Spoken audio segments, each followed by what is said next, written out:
안녕하세요. 좋은 하루 보내세요. 저희 채널이 마음에 드셨다면 좋아요와 구독 부탁드려요. 여러분의 응원이 힘이 된답니다. 자, 이제 실화를 하나 들려드릴게요. 혹시 이런 생각해 보신 적 있으신가요? 평생 애지중지 키운 자식들이 어느 날부터 당신을 돌아보지 않는다면 당신이 손수 일군 가정이 가장 힘들고 외로운 순간에 차가운 침묵만이 흐르는 공간이 되어버린다면 살가운 보살핌과 효도가 아득한 사치가 될 때 한 사람은 어떻게 자신을 지켜야 할까요? 또 어떤 방법으로 한때 무심하게 떠나갔던 사람들을 다시 곁으로 돌아오게 할 수 있을까요? 오늘 이 영상은 가족 간의 정이 약해지기 시작할 때 우리가 어떻게 스스로의 존엄과 선택권을 되찾을 수 있는지 다시금 생각하게 할 것입니다. 제 이름은 이수란, 올해 65입니다. 저는 그날을 똑똑히 기억합니다. 하늘에 누가 두꺼운 소미불을 덮어놓은 것처럼 날씨가 후텁지근했습니다. 창밖에서는 매미 소리가 들려왔죠. 건조했지만 익숙한 소리였습니다. 마치 지난 세월 제가 익숙해져 버린 소박하고 시끄럽지만 평온했던 나날들처럼요. 뭐 사다 줄까? 남편 박대명이 슬리퍼를 꿰어 신으며 제게 물었습니다. 저는 남편을 올려다보며 웃으며 말했죠. 배추랑 닭다리 좀 사와요. 저녁에 탕 끓이게. 그러다 문득 뭔가가 생각나 덧붙였습니다. 참, 대파 사는 거 잊지 말아요. 저번에 당신이 국물 맛이 덜하다고 한 게 그거 안 넣어서 그런 거야. 남편은 입을 벌리며 씩 웃더니 장바구니를 들고 문을 나섰습니다. 저는 그의 뒷모습이 골목 어귀로 천천히 사라지는 것을 바라보았습니다. 구부정하게 휜 등이 어쩐지 짠하게 느껴졌지만 그때까지만 해도 저는 몰랐습니다. 그것이 우리 부부의 평범했던 일상이 산산조각 나는 순간이 될 줄은요. 20분쯤 지났을까요? 다급한 노크 소리가 들렸습니다. 수란아, 빨리 문 좀 열어봐. 이웃 월이 아줌마의 목소리였습니다. 평소와 달리 몹시 당황한 기색이었죠. 제가 무슨 일이냐고 묻기도 전에 아줌마는 숨을 헐떡이며 안으로 뛰어들어왔습니다. 대명 씨가 골목 어귀에서 쓰러졌어. 내가 보니까 손발을 막 떨고 얼굴이 새하얘졌더라. 구급차는 불렀으니까 빨리 가봐. 그 순간 심장이 누군가에게 꽉 쥐어지는 듯 했습니다. 가방도 챙길 겨를 없이 저는 아줌마를 따라 골목으로 달려갔습니다. 신발이 벗겨질 뻔했죠. 박대명은 인도에 쓰러져 있었습니다. 입꼬리는 비뚤어져 있었고 눈빛은 초점을 잃었더군요. 구급대원들이 이미 그를 들것에 싣고 있었습니다. 그의 손에 들려있던 장바구니는 바닥에 떨어져 흩어져 있었고 대파 한 단이 도로변으로 대굴대굴 굴러갔습니다. 굴러가고 또 굴러가고 저는 눈시울이 뜨거워지며 그 자리에 주저앉을 뻔했습니다. 응급실의 불빛은 새하얗게 빛났습니다. 저는 복도에서 마치 불필요한 그림자처럼 서서 관계자 외 출입금지라는 붉은 글씨가 쓰인 문만 바라보았습니다. 심장은 정신없이 뛰어댔습니다. 의사가 나왔을 때 저는 거의 달려들다시피 그의 상태를 물었습니다. 의식은 돌아왔습니다만 운해의 대량 출혈이 발생해 반신마비가 왔습니다. 언어 기능도 손상되었고요. 의사의 목소리는 마치 날씨를 예보하듯 평온했습니다. 하지만 저는 온몸에 힘이 빠져 주저앉을 뻔했습니다. 그날 밤 박대명이 깨어났습니다. 제가 다가가자 그는 눈을 뜨고 있었지만 초점이 맞지 않는 듯 했습니다. 그는 입술을 움찔거리며 목구멍에서 희미한 신음소리를 냈습니다. 제가 그의 손을 잡고 소리 없이 울자 그는 그저 미간을 살짝 찌푸릴 뿐이었습니다. 그날 이후로 제 인생이 완전히 변했다는 것을 알았습니다. 우리가 운영하던 작은 분식집은 더 이상 문을 열 수 없게 되었습니다. 도와줄 사람 하나 없이 남편을 돌보면서 가게 준비까지 하는 건 불가능했죠. 매일 새벽 3시 반에 일어나 재료를 준비하고 음식을 만들어 첫 손님을 맞이하던 그런 생활은 그걸로 끝이었습니다. 가게 문만 닫힌 게 아니었습니다. 저라는 사람도 집에 갇혀버렸죠. 매일 새벽 5시에 일어나 남편 몸을 돌려주고, 몸을 닦이고, 음식을 먹이고, 대소변을 치웠습니다. 그렇게 하루 종일 밤새도록 이어지는 돌봄에는 끝도, 저를 대신해줄 사람도 없었습니다. 처음에는 이를 악물고 버텼습니다. 평생을 함께 비바람을 이겨낸 남편이니까요. 하지만 정작 제 마음을 가장 시리게 한 것은 병 자체가 아니었습니다. 바로 자식들의 반응이었죠. 큰아들이 가장 먼저 전화했습니다. 목소리는 다급했지만 1분도 채 안 돼 이렇게 말하더군요. 엄마, 너무 걱정 마세요. 지금 맡은 프로젝트만 마무리되면 바로 내려가서 뵐게요. 둘째 아들은 마치 접대라도 하는 듯 했습니다. 엄마, 알겠어요. 저도 지금 정신이 없어서 하는 동안 전화기 너머로는 술잔 부딪히는 소리가 들려왔습니다. 두 마디도 못하고 전화를 끊었죠. 막내딸 아라는 엄마, 고생 많으시네요. 몸 잘 챙기세요라는 카톡 메시지 한 줄을 보냈습니다. 그때만 해도 저는 스스로를 타일렀습니다. 젊은 애들은 자기들 생활이 있으니 어쩔 수 없지. 자리 잡으면 꼭 돌아와서 우리를 챙겨줄 거야. 심지어 그래도 전화는 했잖아. 부모를 잊지는 않았구나. 하고 스스로를 위로했습니다. 하지만 바로 그 순간 제 마음속 깊은 곳에서 처음으로 이런 생각이 싹 텄습니다. 정말 돌아오긴 할까? 이야기는 이제 막 시작되었을 뿐입니다.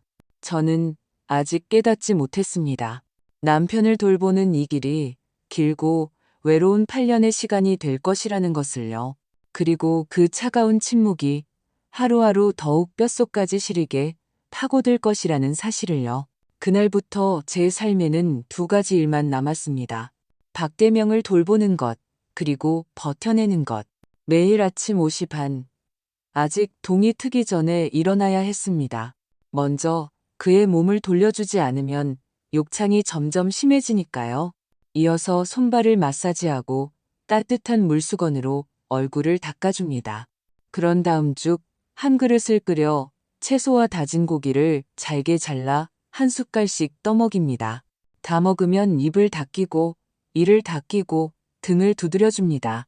숨 쉴 틈도 없었죠. 오전에는 침대 시트를 빨고 기저귀를 갈고 몸을 닦여야 했습니다. 날이 더울 때는 하루에 3번씩 갈아줘야 했죠. 오후에는 근육이 위축되지 않도록 간단한 재활 운동을 시켰지만 그는 자주 협조하지 않았습니다. 저는 그저 인내심을 갖고 천천히 달랠 수밖에 없었죠. 가끔 그가 웅얼거리는 소리를 내면 저는 그가 무슨 말을 하고 싶은지 몇 번이고 추측해야 했습니다. 가끔 틀리면 그는 미간을 찌푸렸죠. 저는 속으로 쓴웃음을 지었습니다. 마치 끝이 없는 무언의 전쟁에 참가한 것 같았습니다. 매일 반복해서 싸우지만 승자는 영원히 없는 전쟁이었죠. 돈도 물 새듯 사라졌습니다. 성인용 기저귀 한 팩에 거의 4만 원인데 한 달에 서너 팩은 써야 했습니다. 분기마다 병원에 갈 때는 택시를 타고 접수비를 내고 약 몇 가지를 사야 했죠. 집에는 각도 조절이 되는 환자용 침대, 이동용 리프트, 가래 흡입기를 들였습니다. 다 합쳐 수백만 원이었죠. 거기에 매일 먹는 보조제와 영양제까지.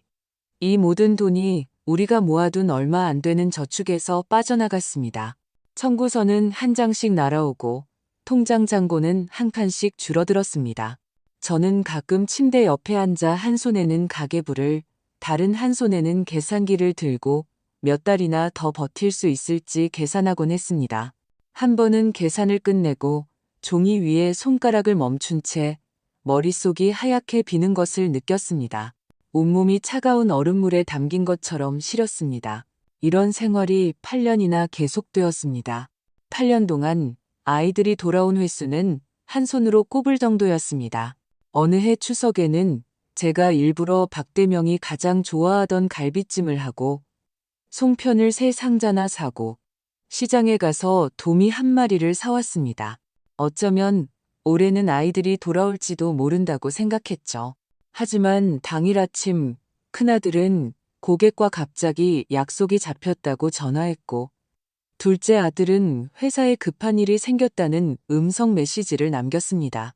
막내딸은 그저 엄마, 날씨 변덕 심하니까 외투 꼭 챙겨 입으세요라는 메시지 한 줄을 보냈습니다. 저는 김이 모락모락 나는 음식들을 차려놓고 침대에 누워있는 박대명에게 국물을 한 숟갈씩 떠먹였습니다. 온 집 안에는 시계 초침 소리만 째깍째깍 울렸습니다. 저는 눈물을 꾹 참으며 그의 입가를 닦아주며 말했습니다. 이 갈비찜 괜찮네. 밖에서 파는 것보다 진하고 맛있어. 당신 어렸을 때 이 맛 제일 좋아했잖아. 박대명은 반응 없이 그저 텅 빈 눈으로 천장을 바라볼 뿐이었습니다. 저는 문득 제가 바보 같다는 생각이 들었습니다. 현실은 이미 얼음장처럼 차가운데 저 혼자 따뜻한 드라마의 한 장면을 연기하고 있었으니까요. 명절이 되면 상품권이 왔습니다. 생신에는 20만 원, 추석에는 선물 세트, 단오에는 굴비, 1년에 4번, 포장은 정성스럽지만 내용은 차가웠습니다. 큰아들은 심지어 당당하게 말했죠. 엄마, 돈이 제일 실용적이잖아요. 드시고 싶은 거 사드시고 부담 갖지 마세요. 저는 입으로는 고맙다고 했지만 마음속에는 말로 표현할 수 없는 공허함이 가득했습니다. 제가 원한 건 이런 게 아니었습니다. 제가 원한 건 누군가 제 대신 휠체어를 한번 밀어주는 것이었고, 제가 박대명을 부축하기 힘들 때 손을 내밀어주는 것이었고, 설날에 텅 빈 집에서 국물만 떠먹이는 대신 진짜 웃음소리 몇 번이라도 듣는 것이었습니다. 아이들에게 제 상황을 알리려고 전화도 해봤습니다.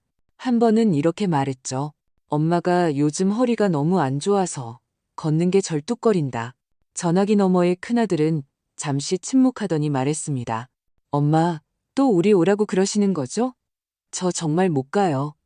그냥 간병인 구하시면 안 돼요? 그 목소리는 걱정이 아니라 방어였습니다. 마치 제가 그들의 삶을 영원히 방해하는 골칫덩어리인 것처럼요. 그날 이후로 저는 더 이상 전화를 걸 용기가 나지 않았습니다. 제 입에서 나오는 모든 말이 부담이 될까봐, 제 발신자 번호를 보고 아이들이 미간을 찌푸릴까봐, 한마디만 더 하면 제가 탐욕스러운 늙은이로 보일까봐 두려웠습니다. 저는 침묵하게 되었습니다. 아프다는 말도, 힘들다는 말도, 기대한다는 말도 더는 하지 않았습니다. 말하고 싶은 충동을 꾹 삼키고 침묵으로 하루하루를 살았습니다. 이웃 월이 아줌마네 집은 늘 시끌벅적했습니다. 그 집 새아이는 자주 돌아왔고 손주들은 골목에서 자전거를 타며 깔깔거렸습니다. 아줌마가 반찬을 가져다 줄 때마다 늘 이렇게 말했죠. 수란아, 너도 좀 나와서 걸어. 맨날 집에만 틀어박혀 있으니까 얼굴이 누렇게 떴잖아. 저는 그저 웃으며 아무 말도 하지 않았습니다. 어딜 나갈 수 있겠어요? 이 집은 저 혼자라도 버티고 있어야 무너지지 않는걸요. 밤이 되면 저는 홀로 병상 옆에 앉아 하루가 다르게 말라가는 박대명의 몸을 바라보았습니다. 뺨은 움푹 패고 눈빛은 흐릿해졌죠. 가끔 이런 생각을 했습니다. 이렇게 사는 게 정말 사는 걸까? 내가 그와 함께 보내는 이 시간이 인생의 마지막 장일까? 아니면 끝없는 기다림일까? 하지만 저는 알고 있었습니다. 제가 무너지면 안 된다는 것을요. 제가 무너지는 순간 이 집의 마지막 남은 체면마저 산산조각 날 테니까요. 저는 더 이상 아이들이 제 마음을 알아주리라 기대하지 않았습니다. 그들이 돌아오리라 바라지도 않았죠. 지난 8년은 마치 동트지 않는 칠흑 같은 밤처럼 매일같이 제 어깨를 무겁게 짓눌렀습니다. 숨이 막힐 듯이요. 그러나 어려움은 언제나 꼬리에 꼬리를 물고 찾아왔습니다. 그날 아침 날씨는 춥고 습했습니다. 잿빛 하늘은 잠에서 덜 깬 노인처럼 우울하고 무거웠죠. 점심은 해먹지 말아야겠다고 생각했습니다. 허리가 요즘 특히 쑤셨고 날이 습해지니 관절이 쑤셔왔기 때문입니다. 골목 어귀 편의점에 가서 도시락 2개와 뜨거운 국 한 팩을 사서 간단히 해결하기로 마음먹었습니다. 박대명은 아직 침대에 누워 있었습니다. 저는 그의 몸을 돌려주고 우유를 데워주며 금방 다녀오겠다고 말했습니다. 그는 반응이 없었지만 눈빛이 살짝 흔들리는 듯 했습니다. 문을 나설 때 바닥에는 얇은 물기가 고여 있었습니다. 골목 입구는 약간 경사가 졌죠. 저는 손에 우산을 들고 조심조심 걸었습니다. 그런데 모퉁이를 돌자마자 발이 미끄러지며 쿵 하는 소리와 함께 땅바닥에 심하게 넘어졌습니다. 그 순간 허리를 쇠몽둥이로 얻어맞은 듯한 극심한 통증이 꼬리뼈에서 등줄기까지 치솟았습니다.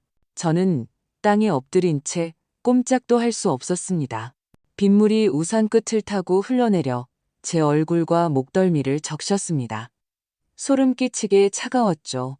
저를 병원에 데려다 준 것은 이웃 월이 아줌마였습니다. 아줌마는 택시를 부르면서 잔소리를 했습니다. 내가 그냥 배달시켜 먹으랬지. 이렇게 미끄러운 날 꼭 나가야겠어? 그녀는 안타까움과 화가 섞인 채 제 떨리는 손을 꼭 잡아주었습니다. 정형외과 의사는 엑스레이를 보더니 미간을 찌푸리며 말했습니다. 요추에 미세골절이 있습니다. 이 기간 동안 절대 허리를 숙이거나 무거운 것을 들면 안 됩니다. 이 상태로는 최소 2주 이상 푹 쉬셔야 합니다. 그 말을 듣고 제 머릿속에 떠오른 첫 번째 질문은 약이 필요한지, 심각한지가 아니었습니다. 그럼 제가 남편을 어떻게 돌보죠? 의사는 잠시 당황한 듯 했습니다. 제가 왜 자기 몸보다 다른 걸 먼저 걱정하는지 이해하지 못하는 눈치였죠. 저는 속으로 쓴웃음을 지었습니다. 지난 세월 어느 것 하나 제 손으로 감당하지 않은 것이 있었던가. 제가 감당하지 않으면 이 집은 무너질 텐데. 병원에서 나와 택시 뒷좌석에 앉았을 때 저는 온몸이 텅 비어버린 것 같았습니다. 허리는 욱신거렸고 숨을 쉴 때마다 둔한 통증이 느껴졌습니다. 전화하고 싶지 않았지만 해야만 한다는 것을 알았습니다. 큰아들에게 전화를 걸었습니다. 신호가 5번 울린 후에야 그가 받았습니다. 목소리는 여전히 바쁘고 방어적이었습니다. 네, 엄마. 저는 상황을 간단히 설명했습니다. 과장하지도 덧붙이지도 않았습니다. 그저 의사가 허리에 골절이 있어 사람을 부축할 수 없다고 말했다고만 전했습니다. 전화기 저편은 몇 초간 침묵했습니다. 그러더니 그가 말했습니다. 엄마, 제가 요즘 중요한 고객이랑 상담 중이라 정말 못 가요. 일단 이렇게 하세요. 제가 먼저 200만 원 보내드릴 테니 간병인부터 구해서 쓰세요. 제가 일 마무리되면 다시 연락드릴게요. 괜찮죠? 저는 휴대폰을 쥔 채 입을 달싹이다가 겨우 한마디를 쥐어짰습니다. 그래. 다음 날 아침 은행에서 문자 메시지가 왔습니다. 계좌에 200만 원이 입금되었다는 알림이었습니다. 저는 그 메시지를 한참 동안 쳐다보았습니다. 손에 쥔 휴대폰이 마치 차가운 돌덩이처럼 느껴졌습니다. 저는 그가 불효자라고 생각하지 않았습니다. 그는 그저 문제를 처리하는데 너무 능숙했을 뿐입니다. 저 또한 처리해야 할 하나의 항목으로 여겼을 뿐이죠. 양심이 없는 게 아니라 너무 이성적인 것이었습니다. 관계를 효율로 해결하고 책임을 정으로 대체하는데 너무 익숙해진 것이었죠. 저는 침대 옆에 앉았습니다. 허리가 아파 구부릴 수가 없었죠. 천천히 죽을 그릇에 담아 작은 상위에 올려놓고 박대명의 침대 앞으로 밀어주었습니다. 그는 오늘따라 기분이 좋지 않은지 계속 침을 뱉어 턱바디와 시트가 다 젖었습니다. 저는 몸을 지탱하며 한 손에는 숟가락을, 다른 한 손으로는 그의 어깨를 잡고 한 숟갈씩 떠먹였습니다. 반쯤 먹였을 때 손이 떨리며 죽 그릇 전체가 제 몸 위로 쏟아졌습니다. 저는 작게 비명을 질렀습니다. 뜨거운 죽이 박대명의 이불과 옷, 심지어 얼굴에까지 떨어졌습니다. 그는 미간을 찌푸렸지만 소리는 내지 않았습니다. 저는 황급히 수건으로 닦으려 허리를 숙이다가 통증에 그만 바닥에 무릎을 꿇고 말았습니다. 저는 그의 침대 옆에 무릎을 꿇은 채 바닥과 그의 몸에 묻은 죽을 닦아냈습니다. 갑자기 눈물이 쏟아졌습니다. 걷잡을 수 없이 빠르고 세차게 흘러내렸습니다. 소리내어 울지는 않았습니다. 그저 묵묵히 눈물만 흘렸습니다. 마치 수도관이 터진 것처럼 눈물이 뚝뚝 떨어져 죽 그릇으로 바닥으로 넘어져 시퍼렇게 멍든 제 무릎 위로 떨어졌습니다. 저는 아파서 온 것이 아니었습니다. 정말로 지쳐서 온 것이었습니다. 더 이상 강한 척하기 싫어서, 아무렇지 않은 척하기 싫어서, 그들이 그저 너무 바쁠 뿐이라고 억지로 믿기 싫어서였습니다. 그날 저녁 저는 밥을 짓지 않았습니다. 라면 2개를 끓여 한 그릇은 박대명에게 잘게 잘라 먹이고 다른 한 그릇은 제가 의자에 앉아 먹었습니다. 반쯤 먹다가 젓가락을 내려놓고 휴대폰을 켰습니다. 그 이체 메시지를 다시 보았습니다. 화면의 푸른 빛이 제 얼굴에 비쳤습니다. 저는 그 숫자를 보았지만 마음속은 조금도 편안해지지 않았습니다. 아무리 많은 돈이라도 진심으로 잡아주는 손 하나를 살 수는 없다는 것을 깨달았습니다. 그날 오후 날씨는 후텁지근했지만 집안은 얼음장처럼 조용했습니다. 막 박대명의 옷을 갈아입히고 나니 온몸이 땀으로 젖었습니다. 허리는 여전히 은은하게 아파왔죠. 소파에 앉아 꼼짝도 하기 싫었습니다. 얼마 지나지 않아 월이 아줌마가 문을 두드렸습니다. 손에는 도시락 한 상자를 들고 있었죠. 오늘처럼 더운 날 뭘 해 먹어. 내가 하나 더 사왔으니까 얼른 뜨거울 때 먹어. 저는 고개를 끄덕이며 고맙다고 말했지만 입맛이 없었습니다. 아줌마는 제 맞은편에 앉아 도시락을 풀며 저를 바라보았습니다. 수란아, 너 요즘 안색이 정말 안 좋아. 사람이 반쪽이 됐어. 이렇게 살면 안 돼. 저는 옅게 웃었습니다. 이제 익숙해요. 안 힘든 게 이상하죠. 네, 자식 3마리야. 그렇게 오래 안 돌아왔어? 저는 한숨을 쉬었습니다. 전화는 몇 번 했어요. 명절에는 선물도 보내고요. 사람만 안 나타났지. 아줌마는 고개를 저으며 한숨을 쉬었습니다.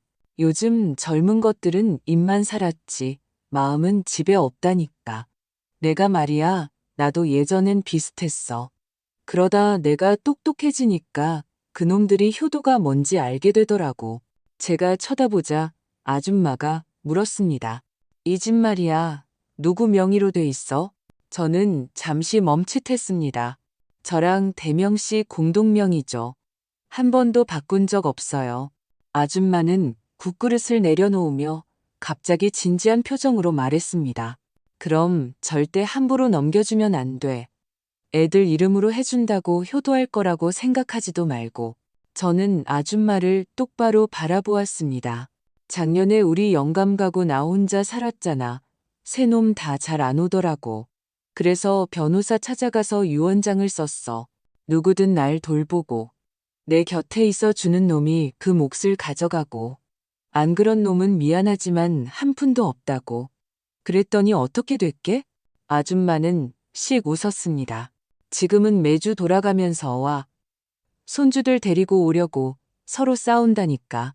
집이 아주 시끌벅적해. 그 순간 제 마음이 무언가에 세게 맞은 것처럼 쿵 하고 울렸습니다. 저는 단 한 번도 이런 생각을 해본 적이 없었습니다. 평생 허리띠를 졸라매고 아껴서 겨우 마련한 이 낡은 아파트가 지금은 시가로 12억 원이 넘었습니다. 거기에 우리가 모아둔 얼마 안 되는 저축까지 합치면 1억 8천만 원 정도 되었죠. 하지만 저는 한 번도 이것들을 협상의 카드로 생각해 본 적이 없었습니다. 저는 그저 제가 묵묵히 헌신하고 이 가정을 지키고 있으면 아이들이 언젠가 저절로 저를 떠올리고 저절로 돌아올 것이라고 믿었습니다. 하지만 지금 와서 생각해 보니 그들이 정말 돌아온 적이 있었나요? 지난 세월 저는 마치 목숨 없는 하인처럼 반신불수 남편을 돌보고 밥하고 빨래하고 공과금을 처리하며 온 가정을 떠받쳤습니다. 그런데 그들은요? 명절에 상품권 하나 보내면 마음을 쓴 것이고 가끔 전화 한 통하면 효도한 것이었습니다. 그들은 제가 매일 새벽에 일어나 몸을 닦이고 밥을 먹이고 기저귀를 가는 피로를 전혀 몰랐습니다. 제가 허리를 다치고도 무릎으로 기며 바닥을 닦고 이를 악물고 버텨내는 고통을 몰랐습니다. 더더욱 제가 얼마나 간절히 누군가 찾아와 엄마, 잘 지내세요? 한마디 물어주길 바랐는지 몰랐습니다.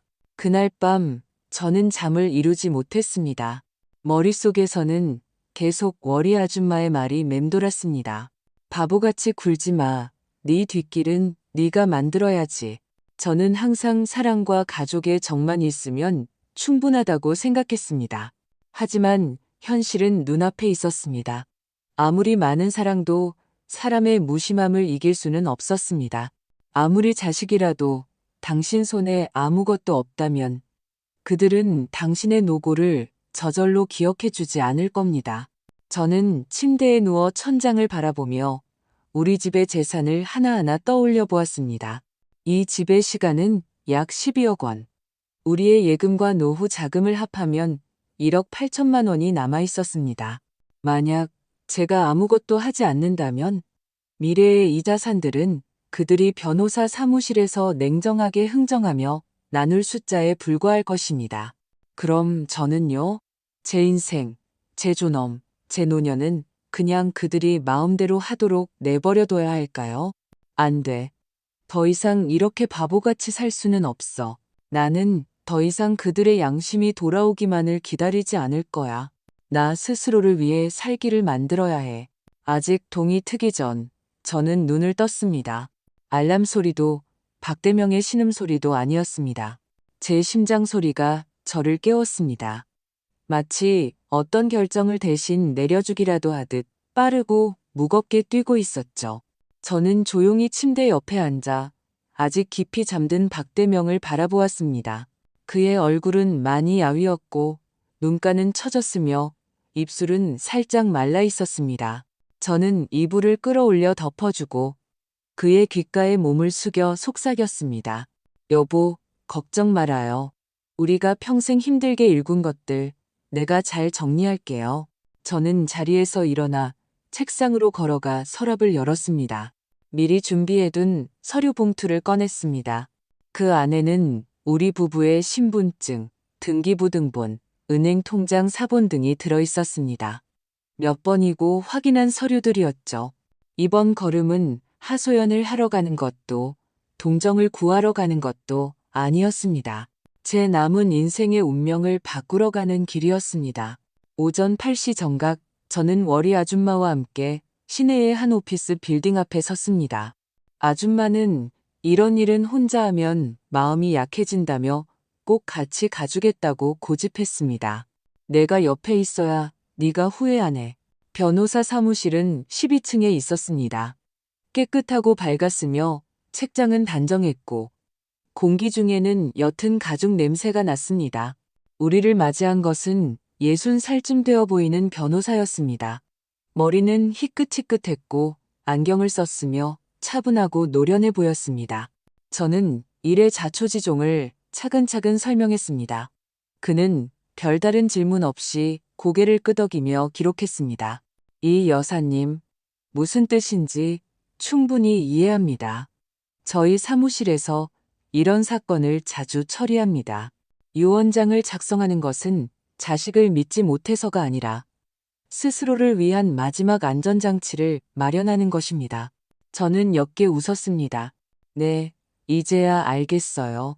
노년은 사랑만으로 버티는 게 아니라 약간의 수단도 필요하다는 것을요. 변호사는 먼저 제 자산 구조를 정리해 주었습니다. 우리가 30년 넘게 산 이 낡은 아파트는 당시 3천만 원도 안 했지만 지금은 시세가 12억 원까지 올랐습니다. 우리 부부 공동 명의였죠.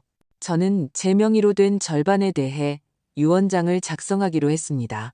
만약 제가 박대명보다 먼저 세상을 떠나면 그 지분은 새아이에게 균등하게 상속되지만 단서를 달았습니다. 지속적으로 돌봄의 책임을 다하고 곁을 지키는 의무를 이행했을 경우에만 상속권이 주어진다는 조건이었습니다. 만약 수년간 집에 오지도 찾아뵙지도 안부를 묻지도 않은 사실이 증명되면 그 자녀는 자동으로 자격을 상실하고 그의 몫은 남은 자녀에게 분배되거나 사회에 환원된다고요. 변호사는 고개를 끄덕였습니다. 그런 조항은 제가 명확하게 작성하고 법적 효력을 확실히 하기 위해 영상 증거도 첨부하겠습니다. 다음은 예금이었습니다. 제가 가진 돈이 약 1억 8천만 원 정도 남았습니다. 이걸 내 등분으로 나누고 싶습니다. 변호사가 저를 올려다보았습니다. 내 등분이라고요? 저는 고개를 끄덕였습니다. 세 몫은 아이들에게, 남은 한 몫은 지역의 한노인 복지재단에 기부하고 싶습니다. 그는 잠시 말을 멈췄습니다. 그런 분배 방식은 자녀분들이 별로 좋아하지 않을 수도 있습니다. 저는 담담하게 말했습니다. 그 애들이 기뻐하든 말든 그건 그 애들 사정이고 제 마음이 편안한가 아닌가는 제 사정입니다. 모든 과정은 1시간 남짓 걸렸습니다. 변호사는 내용을 확인한 후 제가 서명하고 도장을 찍도록 안내하고 유언장 낭독 장면을 영상으로 녹화하여 증거로 남겼습니다. 저는 카메라 앞에 앉았습니다. 손은 살짝 떨렸지만 목소리는 놀라울 정도로 차분했습니다. 이 유언장은 저 이수란이 스스로 내린 결정입니다. 저는 자식들에게 보은을 바라지도 저를 위해 희생하길 바라지도 않습니다. 다만 제가 아직 제 일을 정리할 수 있을 때 모든 것을 분명하게 정리해서 후회도 다툼도 남기지 않고 싶을 뿐입니다. 녹화가 끝나자 변호사는 카메라를 끄고 잠시 침묵했습니다. 그러고는 제게 말했습니다. 여사님, 아주 잘하셨습니다. 이 유언장은 단순히 재산을 나누는 것이 아니라 여사님 스스로 존중받을 수 있는 마지막 선을 설정하신 겁니다. 저는 웃었습니다. 마음속 돌덩이 하나를 내려놓은 기분이었습니다. 변호사 사무실을 나올 때 날씨는 개어 있었습니다. 두꺼운 구름 사이로 햇살이 비쳐내려와 저와 월이 아줌마의 몸 위로 쏟아졌습니다. 우리는 천천히 인도를 걸었습니다.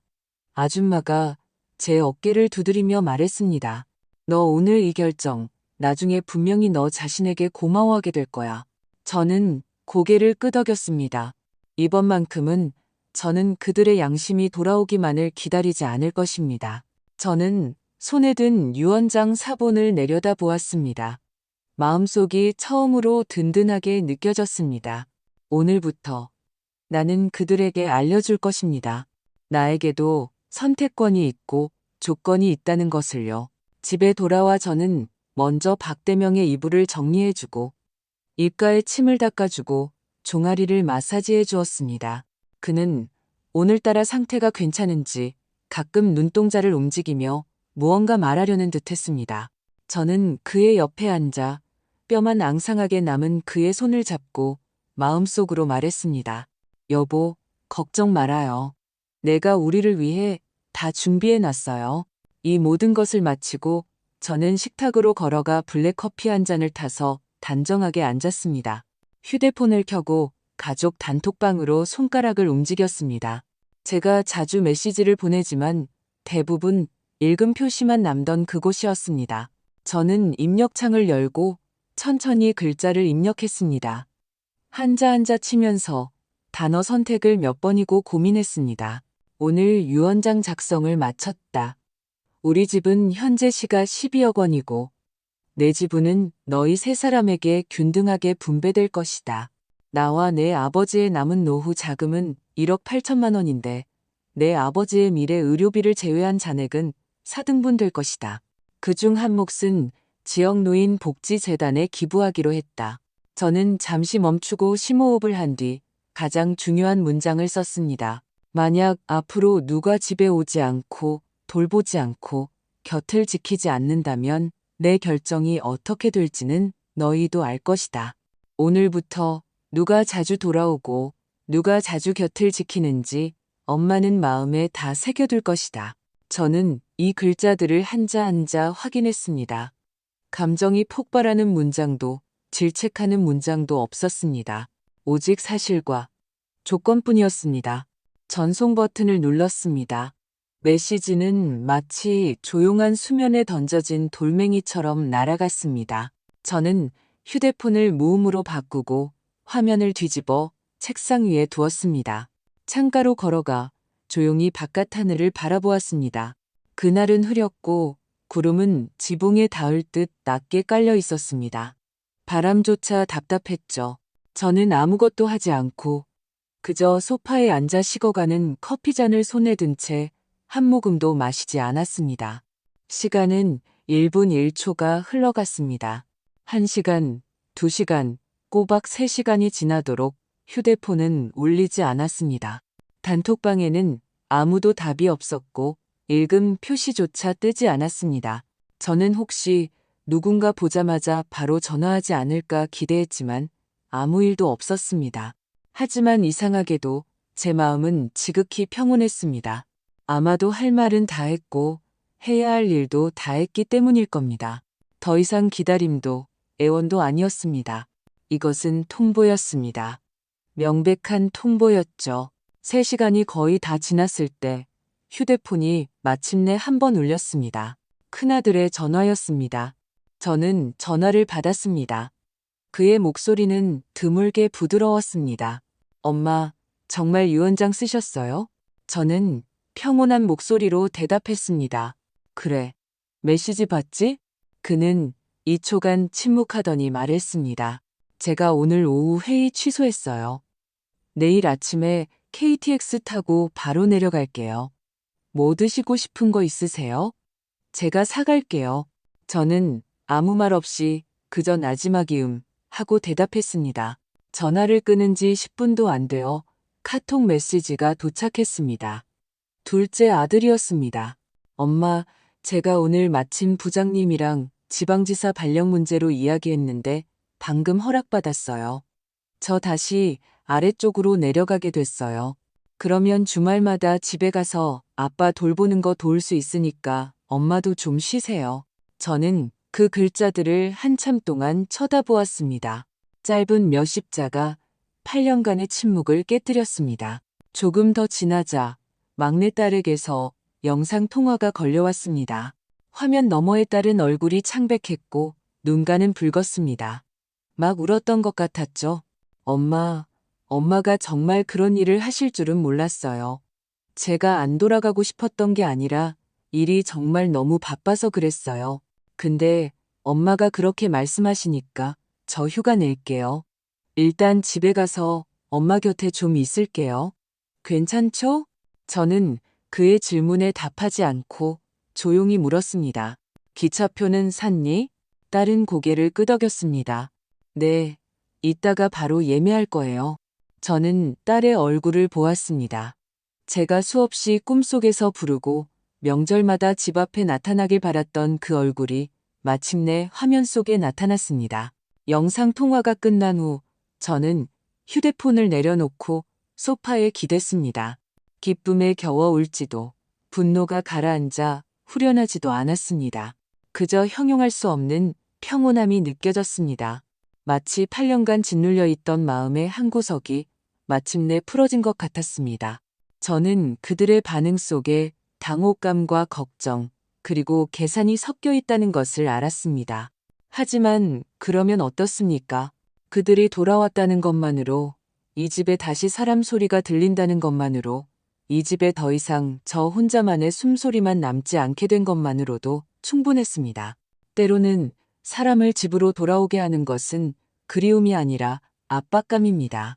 하지만 그들이 비록 유산 때문에라도 첫 발을 내디뎠다면 그것 또한 돌아온 시작입니다. 그리고 저는 마침내 영원히 문 앞에서 기다리기만 하던 사람이 아니게 된 것입니다. 다음 날 아침 초인종이 울렸습니다. 저는 부엌에서 손을 닦으며 나와 문을 열었습니다. 큰아들이 문 밖에 서 있었습니다. 양손 가득 물건을 든 채 어색하게 웃고 있었죠. 엄마, 저 왔어요. 그는 마치 잘못을 저지른 아이처럼 작은 목소리로 말했습니다. 저는 고개를 끄덕이고 말없이 몸을 비켜 그가 들어오게 했습니다. 그는 물건들을 내려놓았습니다. 보온 내에 닭곰탕, 건강 보조 식품들이었습니다. 꽤 신경 써서 준비한 듯 보였죠. 그는 박대명의 침대 옆으로 걸어가 쭈그려 앉았습니다. 먼저 나지막이 아버지, 큰아들 왔어요. 하고 말한 뒤 조심스럽게 물티슈를 꺼내 그의 손을 닦아주었습니다. 그리고 따뜻한 물을 따라 한 숟갈씩 떠먹였습니다. 박대명의 눈빛은 원래 초점 없는 낡은 사진 같았는데 그 순간 저는 그의 눈가가 살짝 움직이는 것을 본 것 같았습니다. 입술도 미세하게 떨리는 듯했죠. 저는 문가에 서서 이 장면을 바라보았습니다. 갑자기 눈시울이 시큰해졌습니다. 8년 동안 저는 혼자서 박대명에게 말을 걸고 혼자 밥을 먹이고 기저귀를 갈고 몸을 닦였습니다.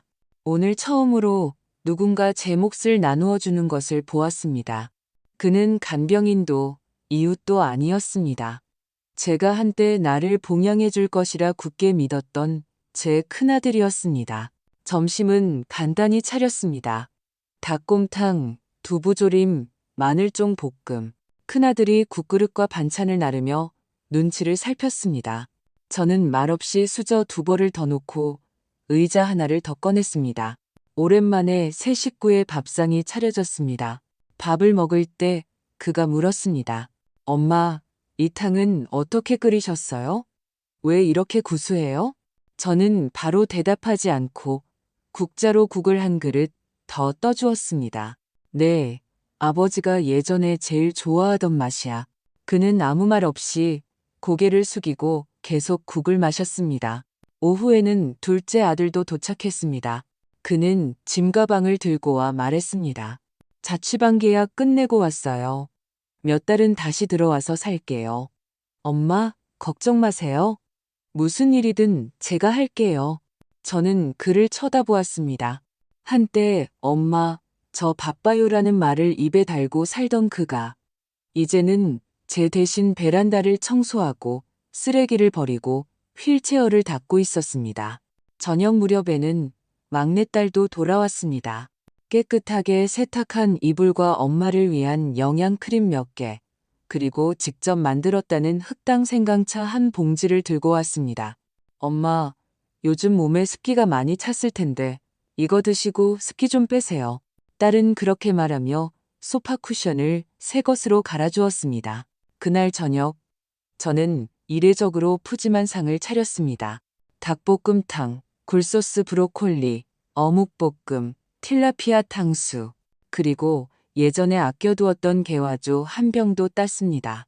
우리 5 식구는, 아니 4사람이 휠체어 하나를 둘러싸고 함께 저녁을 먹었습니다. 박대명은 의자에 기댄 채 말을 하지는 못했지만 그의 눈빛이 조금 밝아진 것을 알아차렸습니다. 심지어 막내딸이 우스갯소리를 할 때 그의 입꼬리가 살짝 올라갔습니다. 그것은 격려이 아니라 미소였습니다.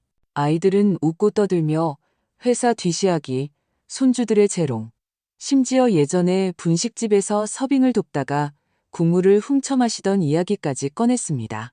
온 집 안에 오랜만에 웃음소리와 식기 부딪히는 소리가 울려 퍼졌습니다. 저는 그곳에 앉아 이 사람들을 바라보았습니다. 마치 꿈속에 있는 것 같았죠. 하지만 꿈속에 저는 소리내어 웃지 않았습니다. 저는 마음속으로 알고 있었기 때문입니다. 이 저녁 식사의 이유는 온전히 그리움과 가족의 정만은 아니라는 것을요. 저는 그들을 탓하지 않습니다. 사람은 나이가 들면 행동 뒤에 숨은 의도를 분별할 줄 알게 됩니다. 이 웃음소리에는 불안과 환심, 그리고 만회하려는 마음이 섞여 있었습니다. 하지만 진심 또한 분명히 조금은 섞여 있었죠.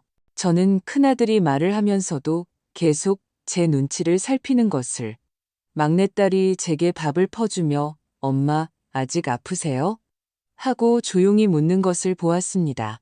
그들은 제가 또 다른 행동을 할까봐 제가 기부하겠다던 그 4분의 1 재산을 정말로 실행에 옮길까봐, 유언장 조항이 정말로 효력을 발휘할까봐 두려워하고 있었습니다.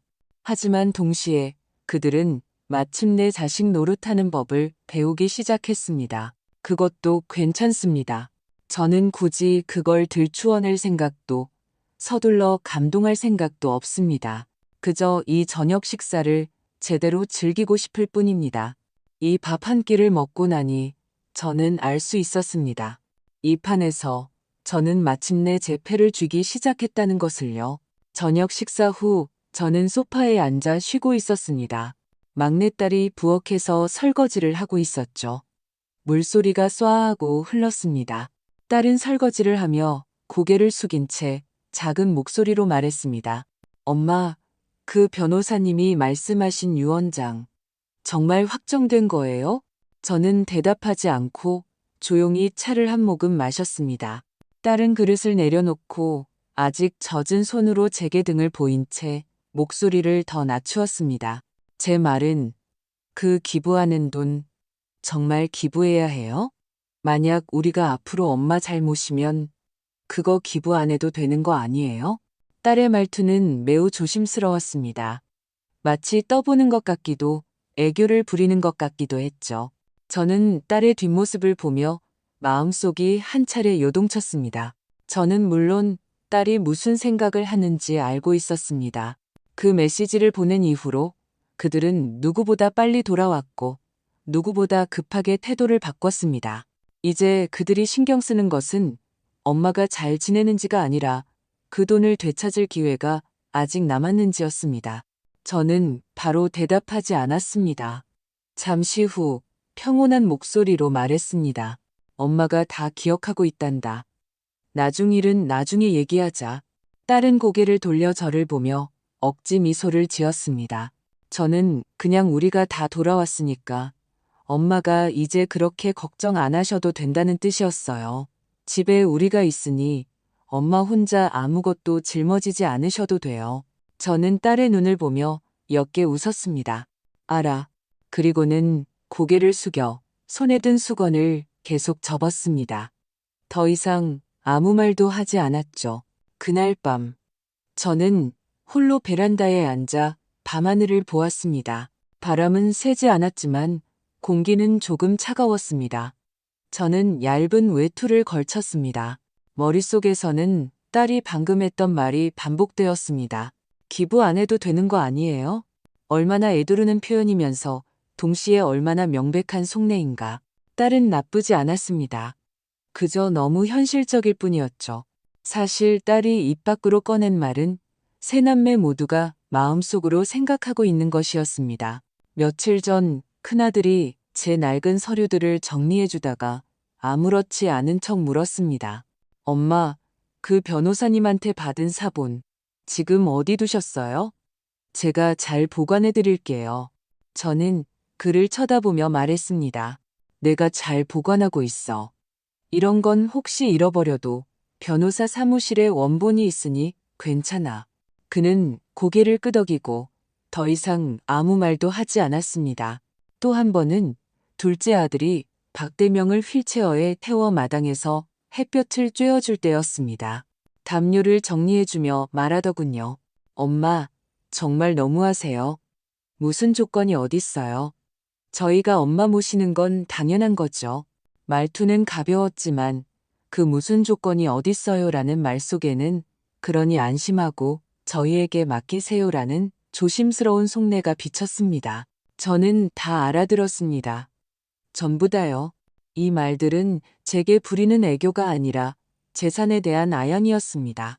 그들은 잃는 것이 두려웠고 놓치고 싶지 않았습니다. 그래서 배반과 돌봄으로 신뢰를 사고 태도로 분배를 얻으려 한 것입니다. 과거의 저였다면 이런 말을 듣고 마음이 시리고 실망하고 어떻게 효도마저 계산할 수 있냐며 분노했을지도 모릅니다. 하지만 지금의 저는 이것이 매우 합리적이라고 생각합니다. 이 시대에 조건 없는 것은 아무것도 없습니다. 혈연조차 사랑을 보장할 수 없고 부모의 고생이 저절로 보답으로 돌아오지도 않습니다. 스스로 경계선을 긋고 규칙을 정하지 않는다면 기다리는 것은 끝없는 실망뿐입니다. 저는 그들을 믿지 않는 것이 아닙니다. 저는 그저 더 이상 감정으로 책임을 도박하지 않고 침묵으로 배반을 구걸하지 않기로 배웠을 뿐입니다. 저는 사랑을 줄 수 있지만 권리 또한 제 손에 남겨둘 것입니다. 이것은 의심이 아니라 저 자신을 보호하는 것입니다. 저는 일부러 그들을 두렵게 하려는 것도 재산으로 그들을 조종하려는 것도 아닙니다. 저는 그저 그들에게 알려주고 싶을 뿐입니다. 이 집의 가치는 저와 당신들, 아버지가 평생을 바쳐 이룬 것이지 누구의 당연한 주머니 속 물건이 아니라는 것을요. 만약 너희가 원한다면 너희가 먼저 마땅히 해야 할 일을 하라고요.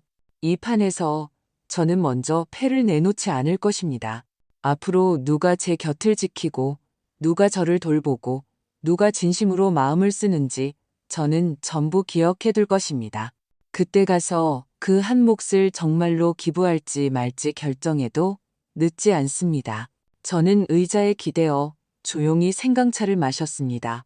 바람이 스쳐 지나갔습니다. 밤하늘은 고요했습니다. 마치 제가 마침내 스스로 통제할 수 있게 된 캔버스처럼요. 저는 더 이상 수동적으로 사랑을 기다리는 어머니가 아닙니다. 규칙을 쓰는 사람이죠. 이 게임은 아직 끝나지 않았습니다. 하지만 저는 그 안에서 절대 흔들리지 않을 자리를 잡았습니다. 아이들이 돌아왔을 때 저는 이미 마음의 준비를 마친 상태였습니다. 큰아들은 항상 그랬습니다. 돌아온다고 말하면 반찬거리를 좀 사고 건강보조식품을 들고 와서 가끔 박대명과 산책하고는 또 서둘러 돌아갔습니다. 돌아가면 항상 일이 많았죠. 일, 친구, 고객. 거의 매번 제게 저 내일 갈게요.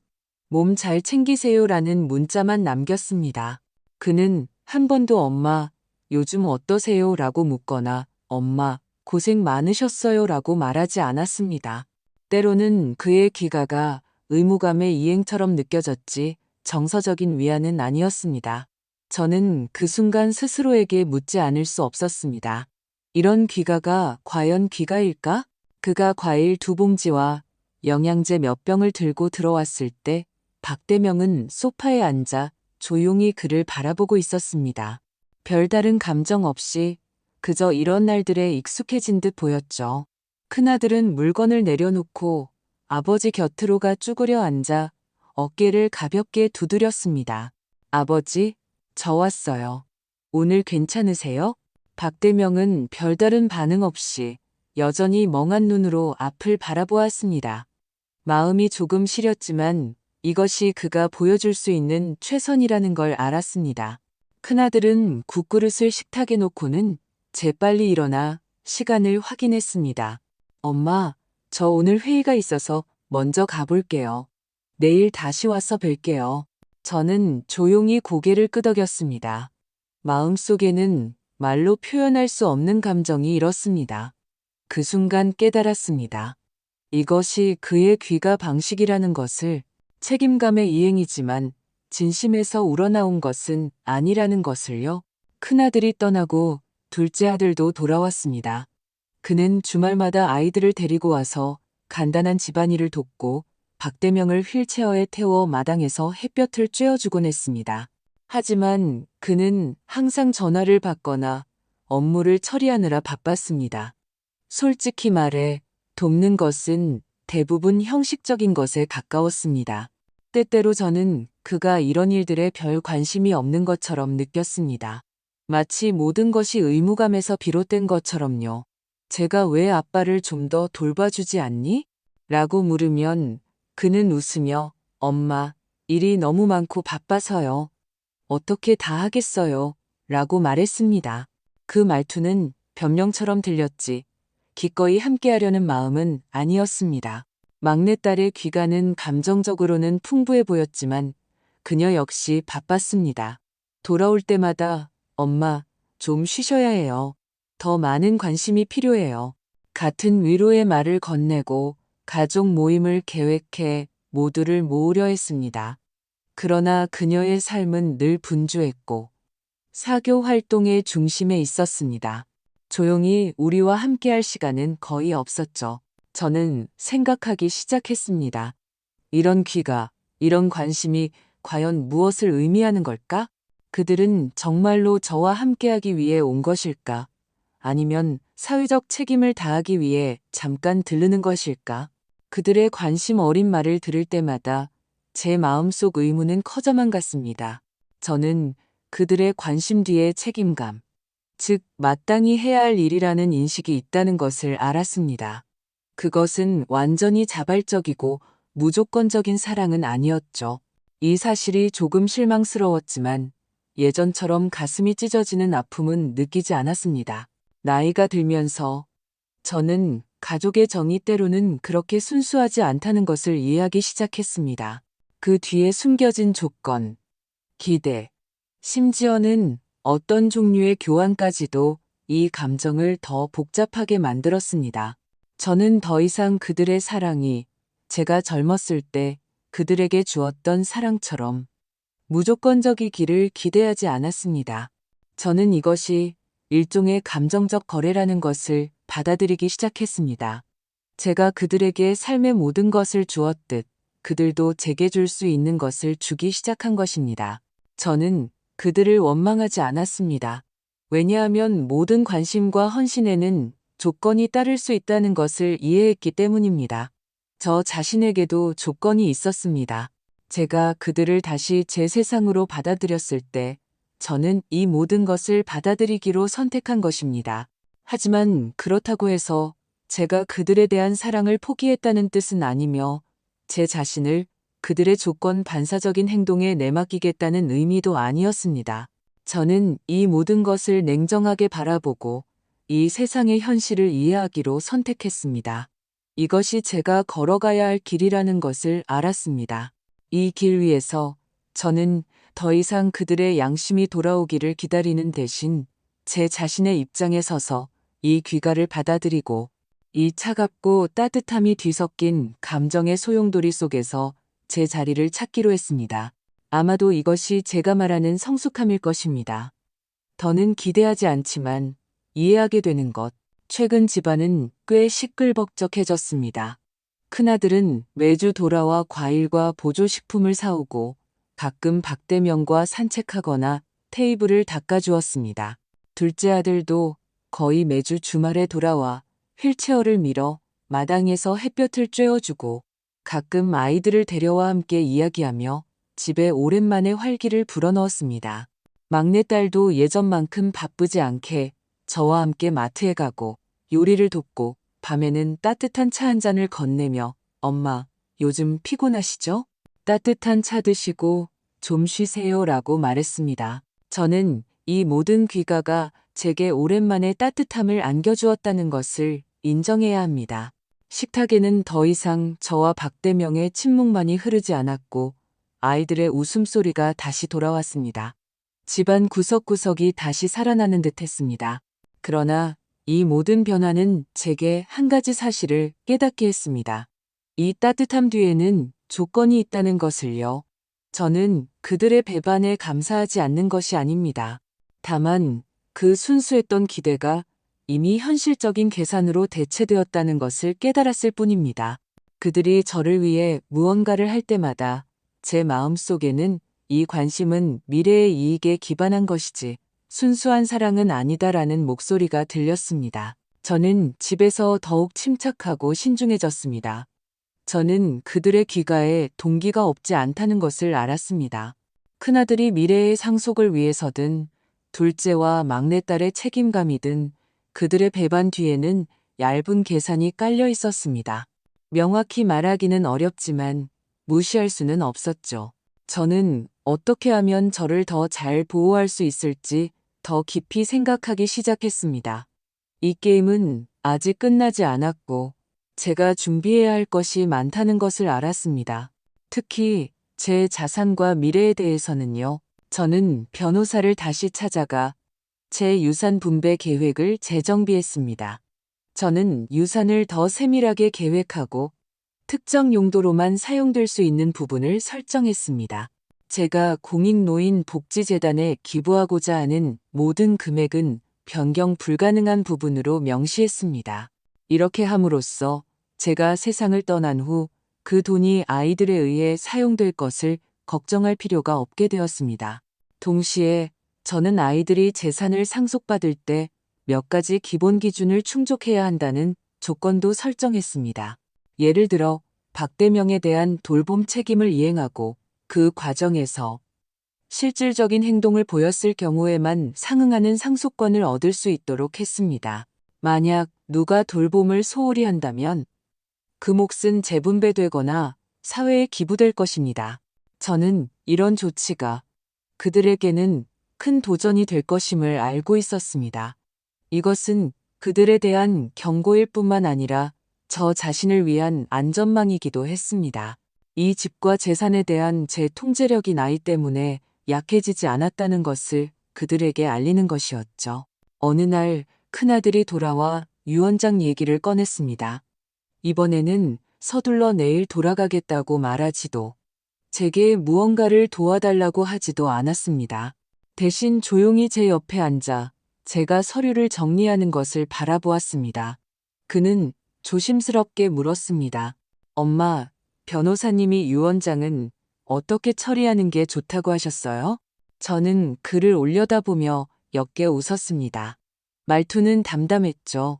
변호사님 조언대로 다 해뒀어. 이런 일은 나중에 얘기하자. 그는 조금 긴장한 듯 보였고 조금은 혼란스러워하는 것 같았지만 결국 더 이상 아무 말도 하지 않고 고개를 끄덕이며 제 책상 위 서류 몇 개를 정리해 주었습니다. 저는 그의 마음속에 많은 의문이 있다는 것을 알았습니다. 아마도 그는 아직 이 유언장 뒤에 숨겨진 깊은 의미를 완전히 이해하지 못했을 겁니다. 하지만 저는 당장 그것을 드러낼 생각이 없었습니다. 이것은 장기적인 싸움이었고 저는 그들에게 미리 답을 줄 생각이 없었습니다. 저는 이 조건 설정이 그들에 대한 불신이 아니라 제 미래의 삶을 보호하기 위한 것이라는 것을 분명히 알고 있었습니다.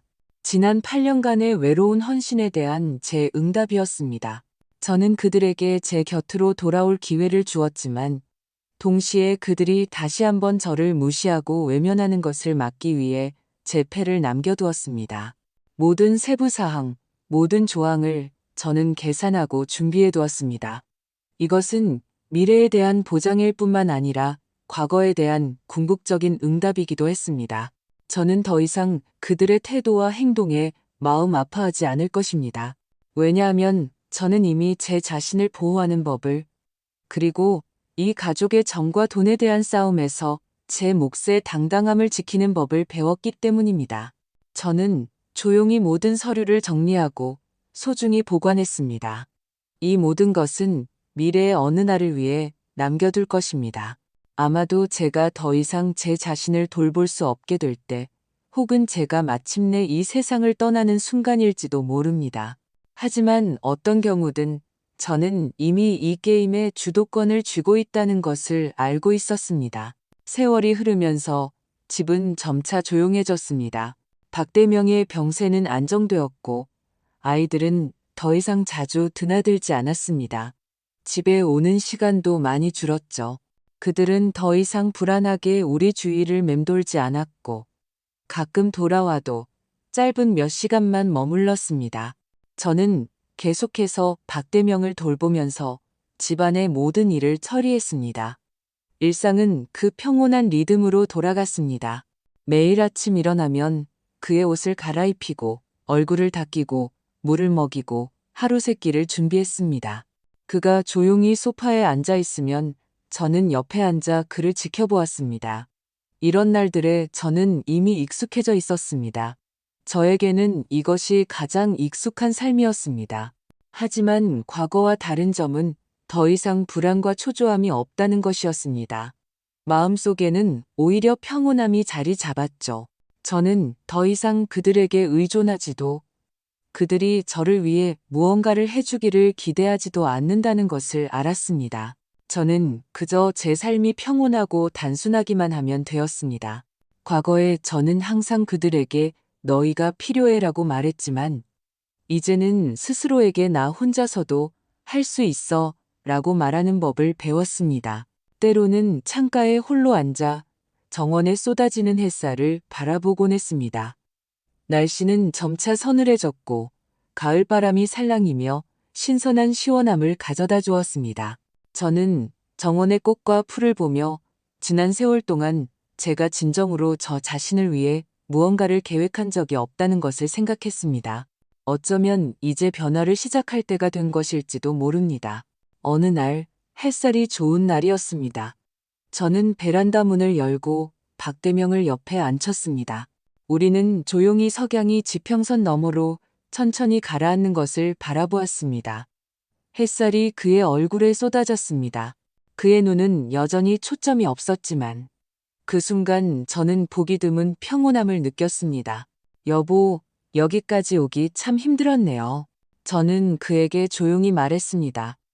그는 마치 제 말을 들은 듯 고개를 살짝 돌렸습니다.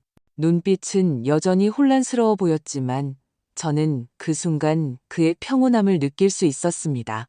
저는 그에게 이것이 가장 단순한 행복이라는 것을 알았습니다. 저는 그의 옆에 앉아 마음속으로 지난 날들을 되돌아보았습니다. 지난 세월, 저는 그를 위해, 가정을 위해, 아이들을 위해 살았습니다. 하지만 단 한 번도 진정으로 저 자신을 위해 살아본 적이 없었습니다. 저는 너무나 지치게 살았고 항상 어떤 응답, 어떤 인정을 기다리고 있다고 느꼈습니다. 그리고 지난 몇 년 그들이 돌아온 것은 분명 집안일, 제 돌봄, 심지어 재산 상속을 위해서였습니다. 하지만 그들은 한 번도 저를 진심으로 이해하거나 제 마음속, 목소리에 귀 기울인 적이 없었습니다. 만약 내가 더 이상 그들을 기다리지 않는다면 어떨까? 저는 나지막이 자문했습니다. 저는 더 이상 그들의 존재에 의존할 필요도, 그들의 배반을 기대할 필요도 없습니다. 삶이란 본래 고독한 여정이며 마지막까지 저와 함께 걸어갈 수 있는 것은 저 자신뿐이라는 것을 알았습니다. 이런 생각은 저를 슬프게 하지 않았습니다. 오히려 해방감을 느끼게 했죠. 저는 스스로 선택할 권리가 생겼다고 느꼈습니다. 앞으로의 날들을 어떻게 보낼지, 제 삶을 어떻게 계획할지, 모든 것이 제 손안에 있었습니다. 저는 저만의 삶의 목표를 계획하기 시작했습니다. 우선 저는 원예를 배워 집에 작은 정원을 가꾸고 채소와 꽃을 심기로 했습니다. 이렇게 하면 시간을 보낼 수 있을 뿐만 아니라 평온함을 즐길 수 있을 것입니다. 지난 세월 저는 모든 에너지를 집과 아이들에게 쏟느라 제 자신의 취미와 관심사를 무시했습니다. 이제야 저는 삶이 단지 다른 사람을 위해 사는 것이 아니라 자신만의 삶의 방식을 찾는 것이라는 것을 깨달았습니다. 또한 저는 작은 온라인 상점을 열어 직접 키운 꽃과 수공예품을 팔 계획도 세웠습니다. 이것은 작은 꿈이지만 제가 제 자신을 위해 할 수 있는 일이라는 것을 알았습니다. 이런 계획은 저를 기대감으로 가득 채웠습니다. 저는 더 이상 과거처럼 사랑을 기다리고 배반을 기다리는 존재가 아니라고 느꼈습니다. 저는 제 자신을 위해 계획하는 법을, 그리고 이 세상에서 제 자리를 찾는 법을 배웠습니다. 물론 아이들은 여전히 가끔 돌아와 저와 박대명을 보고 생활용품을 가져다 주거나 저와 이야기를 나누곤 합니다. 지난 몇 년간 저는 그들에 대한 기대를 점차 내려놓고 그들이 하는 모든 일을 이해하게 되었습니다. 저는 그들의 관심이 거짓이 아니라는 것을 알지만 각자의 삶은 도전과 책임으로 가득 차 있다는 것도 압니다. 그들이 주는 것은 감사히 받겠지만 더 이상 과도하게 의존하거나 완벽을 요구하지는 않을 것입니다. 저는 손을 놓는 법을, 그리고 제 자신을 더 편안하게 만드는 법을 배웠습니다. 이것은 저 자신을 위해서뿐만 아니라 아이들에게 성장할 공간을 주고 그들 또한 자신의 삶에서 의미를 찾을 수 있도록 하기 위함입니다. 밤이 깊어지고 별이 총총한 하늘이 밝아왔습니다. 저는 침대 옆에 앉아 지난 세월의 순간들을 회상했습니다. 마음속에는 더 이상 무거운 짐이 없었고 오직 오랜만에 찾아온 평온함만이 있었습니다. 이것은 제가 스스로 쟁취한 안정이며 수년간의 고독과 싸움 끝에 마침내 얻게 된 제 삶이었습니다. 오늘부터 저는 더 이상 다른 사람을 위해 사는 것이 아니라 저 자신을 위해 제가 원하는 삶을 살아갈 것입니다. 저는 조용히 스스로에게 다짐했습니다. 해가 지고 오늘 밤의 달은 유난히 둥글고 밝았습니다. 제 마음속을 그리고 앞으로 나아갈 길을 환히 비춰주었습니다. 시청자 여러분, 이 여정의 결말을 어떻게 보셨나요? 이수란 씨의 선택에 공감하셨나요? 그녀가 묵묵히 헌신하다가 마침내 자신을 위해 사는 법을 배우기까지 그 과정의 모든 결정에는 현실에 대한 깊은 이해가 담겨 있습니다. 여러분도 비슷한 감정적 갈등에 직면해 본 적이 있으신가요? 여러분의 가정에서는 가족의 정과 현실을 어떻게 균형 잡고 계신가요? 노년에 어떻게 자신을 위한 퇴로를 마련해야 할까요? 이러한 질문들은 아마도 누구나 어느 순간에는 마주하게 될 것입니다. 여러분의 생각을 듣고 싶습니다. 이수란 씨의 선택에 대한 의견이든 여러분 자신의 인생 경험이든 댓글로 자유롭게 공유해 주세요. 어쩌면 여러분의 관점이 비슷한 상황에 처한 더 많은 분들이 더 명확한 결정을 내리는데 도움이 될 수 있을 것입니다. 댓글창에서 여러분의 목소리를 기다리겠습니다. 함께 토론하고 교류해요. 만약 이런 콘텐츠가 마음에 드셨다면 저희 채널을 구독하는 것을 잊지 마시고 이 영상을 더 많은 분들께 공유해 주세요. 여러분의 지지는 저희에게 큰 힘이 됩니다. 저희와 함께 더 많은 실제 이야기를 탐색하고 그 속에서 인생의 깨달음을 찾아가요. 댓글로 여러분의 의견을 남기는 것을 잊지 마세요. 여러분과 깊이 있는 토론을 기대하겠습니다.